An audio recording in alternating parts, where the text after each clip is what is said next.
I bought this absolutely beat up and neglected minivan with tons of problems. Then I fixed it up and flipped it for a massive profit. So in this video, I'm gonna walk you through every step of how I flipped this car, from how I got it for a crazy deal, the methods I used to fix it, and how I sold it for thousands of dollars of profit. I'll also break down what I bought it for, how much I sold it for, and my total profit. If you don't know, I'm Lucky 7. I've been working on cars since I was 14, and I flip cars full time. Here's a car I sold for $18,500. Another where I made a profit of over $5,000. And this one I bought for just $900. You get the gist. Let's get started. There's 6 steps you must follow, and mastering each one is your key to success. The first and most important step is searching for deals to get a car for way undervalued, which starts with scrolling through listings on Craigslist and Facebook. While I was browsing Facebook, I spotted this Volkswagen that was a great deal. It needed some work, but for only $2,000, it was definitely worth it. Unfortunately, before I could even get a chance to check it out, it's sold. That's why you need to act fast when you find a bargain. Then I was on Craigslist looking for cars, and this minivan caught my eye. It's a 2018 Dodge Grand Caravan GT with 137,000 miles. The listing had Project Van in the title when I first saw it, priced at $5,000, which is a pretty good price, but let's see why it's so cheap. Going through the description, it mentioned several issues. The AC needs a recharge, it won't pass smog due to a fuel leak and failed smoke check and emissions, as well as the engine light is indicating a transmission problem, which is the most concerning part. A quick Google search said it can be fixed by replacing a sensor or we'll need to drop the trans. My mom probably would have dropped me if I was trans.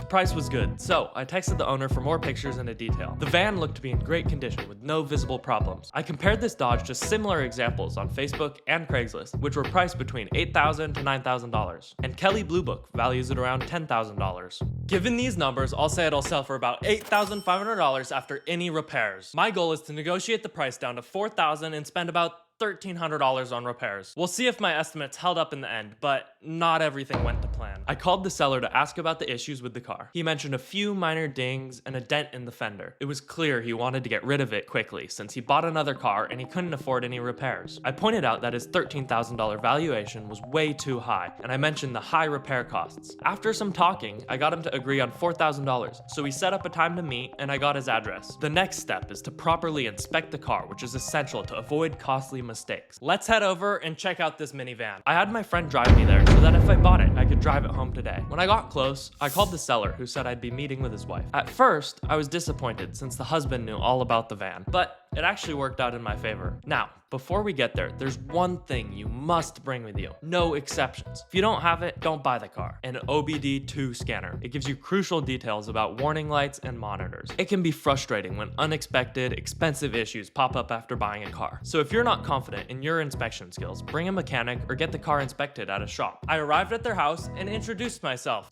Hey, my name's Lucky. Nice to meet you.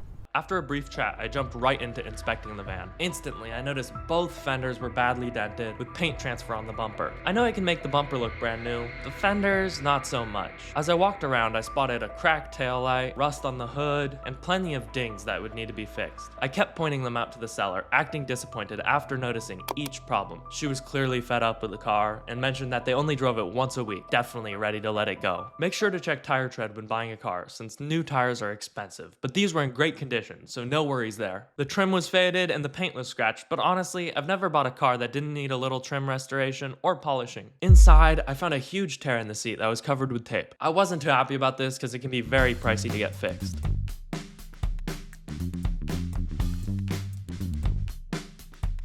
On the dash, the tire light was on, but that's an easy fix. Electronics worked, except the AC. It felt like it was trying to convince me climate change was real. I then scanned it for codes and found the same one mentioned in the description. Under the hood, the fluids look good, but we'll probably change the oil anyways. Getting under the car didn't go as well. I noticed an oil leak that we were gonna have to deal with. Next, I took the car for a test drive. It was driving great until it wasn't. There was a slight wobble in the rear when making turns, which is likely a suspension issue. I finished up the test drive and made a list of all the car's problems to negotiate with. The next step is knowing the process of negotiation to maximize your profit. I started by listing every problem I found and explained that I simply couldn't pay $4,000 due to the issues the husband hadn't mentioned. I asked what she could do before offering. She hesitated at first, but eventually she said, "Would you be able to do $3,500? I mentioned the high repair cost and countered with $2,500. She said, Wow, that's pretty low. Are you sure you can't do it? but I held firm at $2,500 since it was clear she wanted to sell. After some back and forth, we settled on $2,700. She signed over the title and I handed her the cash. So I headed home to get started on the minivan. As you can see, I snagged this $8,500 car for just $2,700. Sure, it needs some work, but that's an amazing deal. I was able to negotiate the price down by 46%. That's why I love flipping cars. Deals like this make it all worth it. Also, my neighbor wants to sell me his car for cheap. But first, I need to finish this project. So let's see if we can transform this neglected minivan into great condition in less than a week. With my new van, I was only happy for a moment. As I was getting off the freeway, the engine light came on. That's no fun, but I know what you're thinking. Can this dad car do a burnout? Well, not really. Let's try it again. Doesn't do too well. Let's see if this thing can do 100 miles an hour. Pretty slow, but it made it there. What if a baby popped out in front of me? Would I hit it, or can I stop quick enough? Whew, stop just in time. The final test, a reverse donut.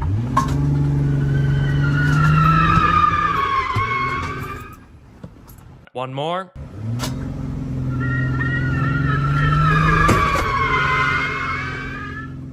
Pretty decent. If you're enjoying the video so far, make sure to like the video. Let's make a chart to track everything. First, we'll list the problems found during the inspection that need fixing. After buying the car, I noticed the coolant reservoir cap is broken and the key only works intermittently. So we'll add those too. We'll also include the engine and cabin air filters and new wipers. Once each task is completed, I'll tell you the cost, how long it took, and give it a 1 to 5 star difficulty rating. Let's get going on step 4, which is properly fixing a car's mechanical problems to increase the car's value. Let's diagnose the engine light, since that's the biggest issue with this Dodge. The code is showing that it's a solenoid or a malfunction, meaning it's as simple as replacing a solenoid, or we're gonna have to replace the torque converter. That means the trans is gonna have to be dropped, which is expensive and time consuming. So we have two options. I can either take it to a mechanic or be a man and do it myself. Mechanic shop it is, I guess. Let's head over. After talking to the mechanic, he confirmed that the torque converter needed to be replaced. I've done transmission swaps before, but I didn't want to risk my car getting towed, since I'd be working in the street. With no other option, I left the minivan at the shop, expecting a costly repair bill. I tried to record the process, but apparently my subscriber count doesn't impress the mechanics. I got home and found a remanufactured torque converter online for only $200. I called the mechanic,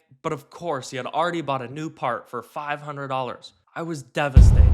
Pleaded with them to cancel the order, but they wouldn't budge. Then they put the manager on the phone. He said he'd try, but likely couldn't do anything. I obliged and hung up, annoyed that if I had only called 10 minutes earlier, I could have saved $300. On the bright side, in just 2 days, I got a call to come pick up my car. Let's discuss some good news and some bad news while driving home. But first, looking back over the previous owner's smog receipt, they misread it. The report shows it passed the fuel leak and smoke check, but failed the OBD test due to the engine light. So when the torque converter was replaced, it cleared the check engine light, and now the car passes smog. Now the bad news. The total cost to fix this problem was $1,039. But we actually got lucky. While picking up the car, the manager told me he was able to cancel the new part and get a refurbished one, saving us $300. So, since the smog receipt was misread, we'll remove the fuel leak, failed emissions, and smoke test from our tasks, and check off the engine light from our to-do list. It took about 40 minutes of time, and the difficulty was only 1 star as someone else did it for us. Later in the video, we'll review the totals for each section to calculate the total profit on the flip and determine the hourly rate, along with a few other important statistics. I have to tell you something. I lied. The mechanic shop wasn't the first thing I did. I can't stand dirty cars, so I had to get it washed right away. They started by foaming the van, washed it, dried it, and cleaned the windows. Sometimes it's worth having others do tasks to save time. This wash was $20 and would have taken me an hour, but you'll see later that I made an insanely high hourly rate. Let's get to working on the oil leak. I got under the car and saw it was covered with grime, but there wasn't any fresh oil leaking, meaning a previous leak may have been fixed. I cleaned off the oil on the bottom of the pan and noticed gasket sealer all around the oil drain bolt, which makes me think it was repaired with sealer. We'll check later to see if it's leaking. Next, I tackled the annoying tire light. I went to the gas station to fill the tires with air, hoping it was going to be an easy fix. Normally, you have to pay for air, but here's a trick. Just ask the gas station worker to turn it on. Unfortunately, the light was still on, but I did notice it flashing, which means a TPMS sensor is bad. I called Hubert, my mobile tire mechanic, and headed to his office. I use him because he has expensive tools needed and offers a cheap rate. A trick with mobile mechanics is to visit them to avoid paying a travel fee. Hubert started by scanning each wheel to find the faulty sensor. In this case, it was the rear passenger side. He then jacked the car, but I didn't record that for obvious reasons. Removed the wheel and used his tire changer to debead the tire and access the sensor. He then coded the new sensor to match my car's system, reinstalled it, and remounted the tire. Hubert looked puzzled. Whipped out his phone and discovered that you need to drive about 10 minutes for the light to reset. Let's drive. A local shop quoted me $150, but Hubie charged me just $50, which is why I go with mobile tire guys. After about 7 minutes, the tire light cleared. So let's add that to our completed tasks. It took about 30 minutes to complete. Hubie saved me from the troubles of doing it, so it's a 1-star difficulty. And we'll also add the wash at $20. Took 20 minutes and a 1-star rating. Now that the dash lights are off, let's do an oil change. Here's all the tools we need. Earlier we saw gasket sealer on the drain bolt, so I bought a new Fanakoa bolt in case it was stripped. I jacked the minivan, got under the car, and removed the bolt.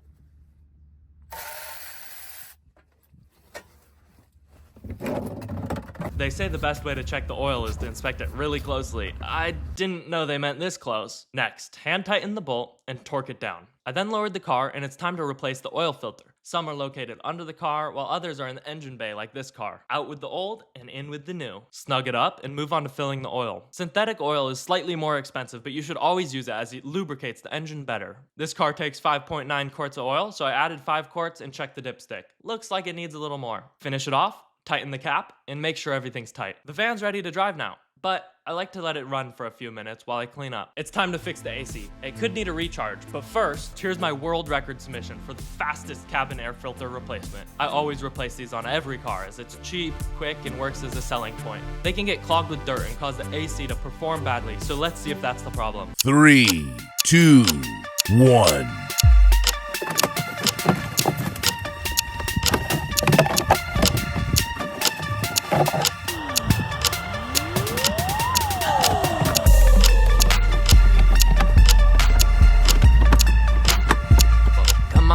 Come on, we're about to beat the world record. Woo! Sad to say, didn't fix the AC. That means the car needs a recharge. Check the engine bay sticker for the type of refrigerant. Turn the AC to max on recirculation mode with the engine idling. Then locate the low side AC port and hook up your can to it. Move it around and get all those juices inside. Do this until the gauge is in the green. Check to make sure the AC is working, and voila, it's nice and cold. I'll test it again in a few days to make sure it isn't leaking. Let's go back to the chart and check off the oil change at $49. Took about 30 minutes, and I'll give it an easy 2-star. Then we did the cabin air filter, which was $11, took 5 minutes, and was easily a 1-star difficulty. Let's not forget the AC for $48, 15 minutes, and 1 star. Let's quickly finish off the rest of the mechanical problems, then we'll move on to the cosmetics. Replacing the radiator cap is as simple as popping on a new one. This type of stuff is what sets your flips apart from the rest.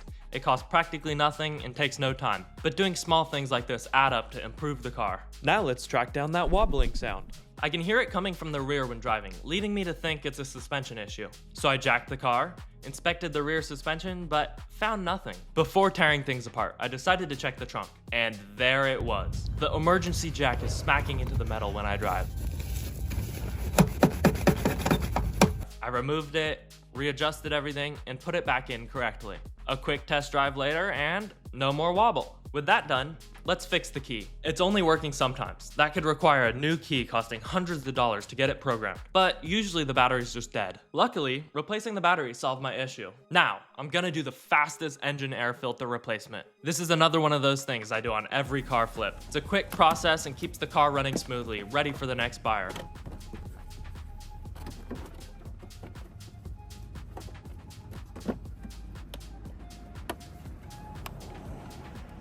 Pretty speedy if I do say so myself. Let's update the task list before moving on to the cosmetics. The radiator cap was only $3, the key needed a new battery which was $4, and the engine air filter cost $14. All 3 tasks each took under 5 minutes and were a 1-star difficulty. Then the wobble took 30 minutes to figure out and it was a 2-star difficulty. Since all the mechanical problems are fixed, the next step is improving the car's looks, which will make the buyer fall in love. Then I'm gonna show you how I list the car for sale. I clearly needed new fenders, so I found some at a scrapyard on Facebook. The seller sent me the address and I headed over since I was already in the area. When I arrived, things didn't go as planned. Very typical when flipping cars. The seller went to grab the fender, but came back with only one, saying, I only have one, bro. I was disappointed, but since I was already there, I bought it and drove home. That's one of the reasons why buying used is cheaper. It's more of a process. The fender was dusty, so I gave it a quick wipe down before installing it. Next, I began unbolting the old fender to replace with the new one, but something bad happened. I broke the fender piece taking it off. I'm gonna have to fix that later. So I continued to take off the fender. It was all pretty straightforward. Just go around the fender, unbolt all the bolts, remove the fender liner, remove some more bolts. Then I put the new one on by putting it in place,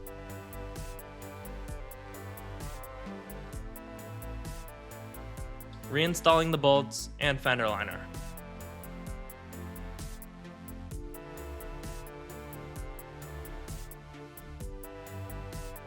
Boom, we're done. I couldn't find a used passenger fender in my area, so I'll do some searching and get back to it later. Let's address this cracked taillight. I ordered a new one online. When it arrived, I unboxed it. Then I replaced it by unbolting these two bolts and disconnected the wires. I transferred over the bulb from the old one and put the new tail light in the same way the old one came out. Easy peasy. I just got the new fender trim piece, so let's install that. Snapped right in. So let's check that off our list at $17. Took 5 minutes and a 1-star rating, along with the taillight, which was only $37 and took 30 minutes. I'll give it a 1 star. Then the fender was $75, took about an hour, and was a 2-star difficulty. Onto the hood rust, or so I thought. Then I'll show you something I learned with the seat rip to save a lot of money. I originally thought the hood was rusting, but it's a common problem that these had from the factory. There was a recall, but it just expired, so I couldn't get it. So we'll live with it, as it isn't too noticeable. Now here's the fun part, restoring the trim. So how do you do that? Start by cleaning all the trim with the included spray or isopropyl alcohol.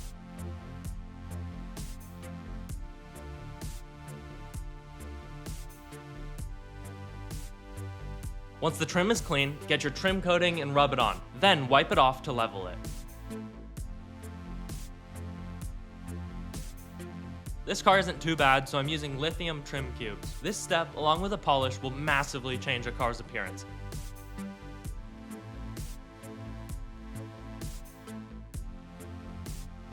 As you can see on the windshield cowl, it made it go from old and faded to looking better than new. But I know you want to save hundreds of dollars. So how do you do that? By repairing seat rips yourself. So I'm going to show you exactly how I fixed this seat. First, by removing some of the wiring and clips. Then remove 4 bolts and disconnect the rest of the wiring.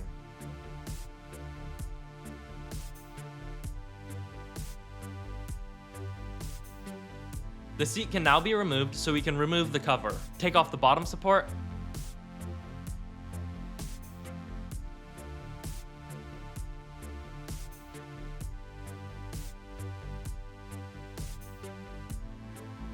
Then remove the clips holding the cover on. Now clip the new one in and put the seat support back on.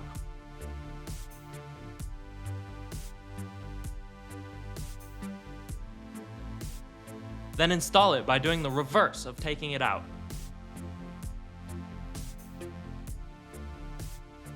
I normally take my cars to an upholstery shop, but I asked my guy for a quote and he recommended me to do it myself as it's much cheaper. This was my first time ever replacing a seat cover, but it wasn't hard at all. I then removed the old wipers and replaced them because nobody wants bad wipers. All you do is unclip them and put the new ones in the same way. They'll come with adapters to fit different cars, so just check that you have the right one on. And don't forget the rear wiper as well. Back to our list.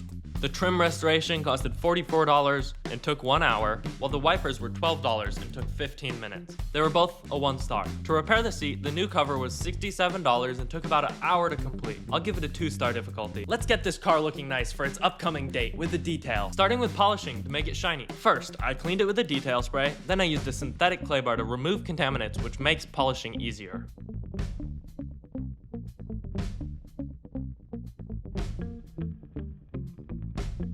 You can feel the difference before and after using a clay bar. To polish, apply 4 dots of polish to your pad and spread it evenly across a small section. Work the polish in back and forth for about a minute, making sure to keep the pad spinning and not apply too much pressure. I use a correcting cream first, followed by a polish to clear up any haze.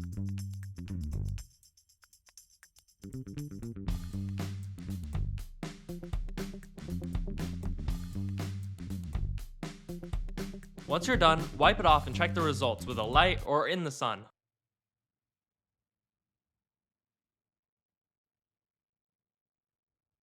We're not looking for perfection on this. I'm aiming to finish in 3 hours while spending a little extra time on the hood since it's the most visible area. The previous owner told me they hit a pole in a parking lot, so let's see if we can remove the paint transfer from that. I claybarred extra well and used a magic eraser to get most of the paint off. Then I polished up the rest of the car and it looks much better. After some searching, it was looking like I wasn't gonna find a fender. So I decided I'll sell the car as is since it doesn't look too bad polished up. I briskly wiped up the door jambs to remove any dirt and water spots off with a detailer. As I was doing that, I found glass in the sliding door track. This means at one point, the window was broken on this door. Next, let's use a black paint pen to touch up some spots I noticed during the polishing. There's still some dings around the car, but this will make them look much better. It's not worth it to fix them as it won't give a positive return on investment.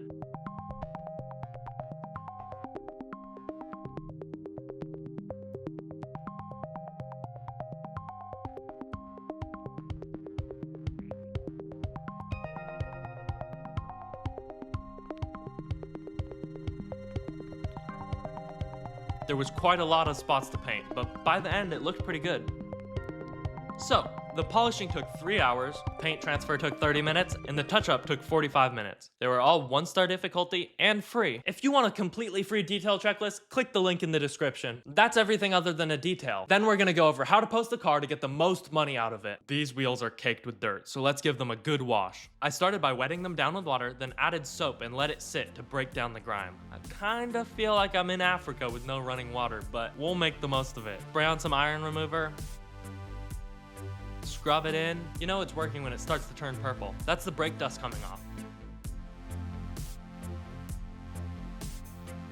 Once that's done, I rinse it off and spray on a wheel cleaner, letting it soak in.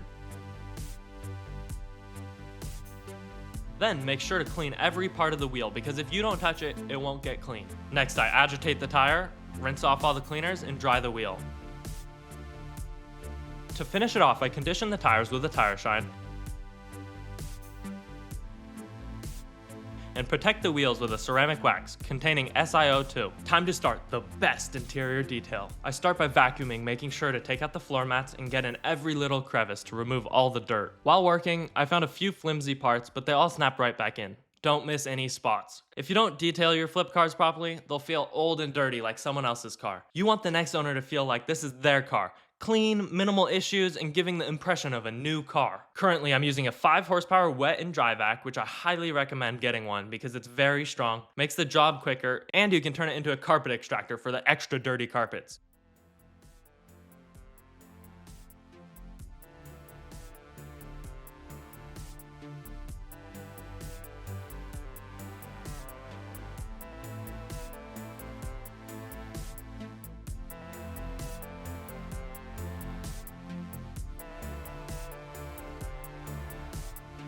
As I was vacuuming, I found a few loose quarters here and there. But previously, I had opened this compartment above and found $17.25 in quarters. That's definitely going into the profits. I also noticed a couple of wear spots and sprayed them with carpet dye to make them less visible. Then, as I was working, a neighbor came by. His face was red and he was yelling at me. Apparently, I'd committed a crime. Parking in front of his house on a public street. He told me I was the worst neighbor he's had in 25 years. 25 years and I'm the worst? I followed the vacuum session with a scrub down to finish the cleaning. Simply spraying the cleaner on, scrubbing it in, and wiping it off. Making sure to get every part of the car, including all the plastics, leather, and seats. And using brushes to get in the hard to reach areas like vents and crevices. Even if something doesn't look dirty, still clean it as it likely is.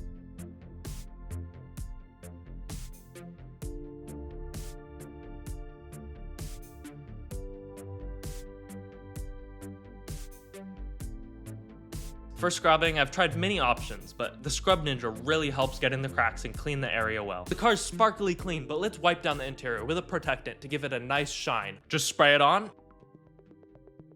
and wipe it off.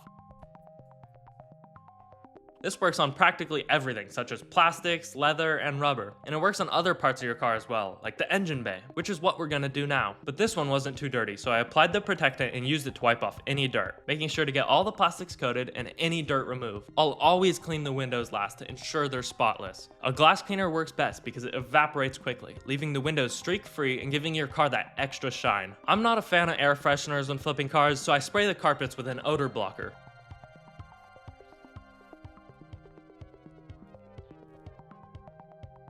Let's complete our task list by adding the detail, which took 3 hours, and the protectant that took 30 minutes to apply. They were both 1 star. We're done! But there's something that went wrong. I took this car to see my mother, and she kindly gave me a gift card for a car wash. Nice, right?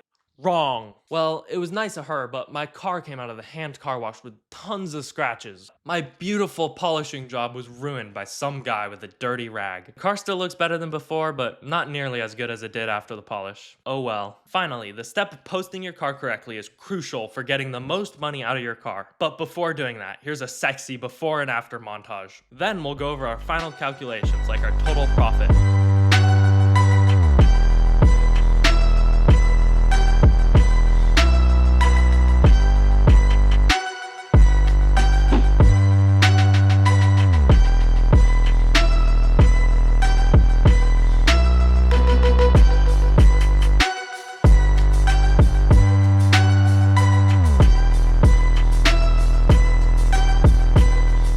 So, the car's looking good, but how can you get way more interested buyers? The most important step is choosing the right price to list the car for. Earlier, we determined it was worth around $8,500. After double checking, I believe it would sell for $9,000, but I'll list it for $8,490 to sell it quick while ensuring a solid profit. Next, write a clear title with the year, make, model, and trim. After that, take 15 to 20 quality photos covering every angle of the car. Finally, write a description including all relevant details, pros, and cons. Once done, post your listing on Facebook and Craigslist and wait for the messages to start rolling in. Now, for the long-awaited final calculation. To wrap up the task list, I'm adding $200 for anything I missed, like gas and products. I'll also include an extra 2 hours for tasks like research and 2 more hours for the drive to buy it. In total, I was able to restore this car in 18 hours and 45 minutes. After adding up all the costs and not forgetting the $18 we found in the car, I spent $1,678 to complete it. At the start, I wanted to finish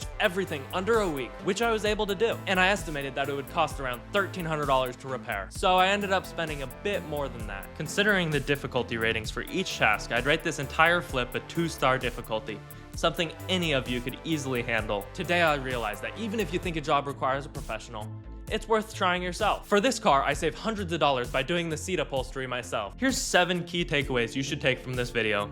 Let's figure out the total profit. We'll start with the purchase price of $2,700, then add the total invested of $1,678, which brings all of our costs to $4,378. Let's assume this car sold for $8,490. That gives us a grand total of $4,112 in profit, coming out as a 94% return on investment. But profit alone doesn't mean anything if you spend hundreds of hours on a car. So let's break down our hourly rate. Our total profit is $4,112. So divide that by the time we spent of 18 hours and 45 minutes. That gives us an hourly rate of $219 per hour. I did some research and am confident that this car would sell within a few days to a week. However, I decided I'm gonna keep it as my personal car. I went over the full flip process in this video, but I left out a lot of tips and tricks. So if you wanna learn everything I know, check out this for the entire process. Remember, with the right approach, you can make a great profit flipping cars. As always, I'm wishing you a lucky day.